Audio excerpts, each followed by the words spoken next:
एक चिड़िया है, वो एक बड़े कमरे में फंस गई है।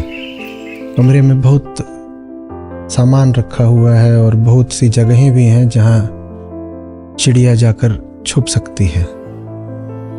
आप जाते हैं उस चिड़िया को आज़ाद करने, उसे आकाश देने। वो चिड़िया समझती है आप उसे नुकसान देने आ रहे हैं। वो भाग भाग कर अलग अलग जगहों पर छुपेगी।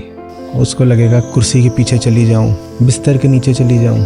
कितनी ही जगहें वो अपने लिए छुपने की निकालेगी। जहां कहीं भी वो छुप रही है वो सब जगहें कैद ही हैं। कैद ही है ना, कमरे के भीतर है कैद। और जो उसको आप आज़ादी देना चाहते हैं वो आज़ाद आकाश एक है, लेकिन उस एक जगह के लिए आपको उस चिड़िया को 50 अलग अलग दिशाओं से पकड़ना पड़ेगा। अंत तो एक ही है जहां उस पक्षी को खुर्र हो जाना है। उस अंत का ही नाम आकाश है।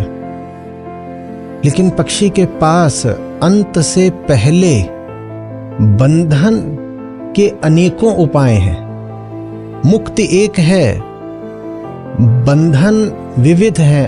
और कोई आके आपसे सवाल कर सकता है कि यदि अंत एक है तो मध्य में इतनी दिशाओं में क्यों दौड़ लगा रहे हो तुम तो मुक्तिदाता हो ना चिड़िया के लिए, यही तुम्हारा दावा है। तो इतनी दिशाओं से क्यों पकड़ रहे हो चिड़िया को? उत्तर बहुत सीधा है, क्योंकि चिड़िया इतनी दिशाओं में दौड़ रही है। तो एक ही बात को क्यों कभी ऋषि अष्टावक्र ने, कभी श्री कृष्ण ने इतने तरीकों से बोला है? क्यों बोला है? क्योंकि हमारे पास भागने के, छुपने के बहुत तरीके हैं।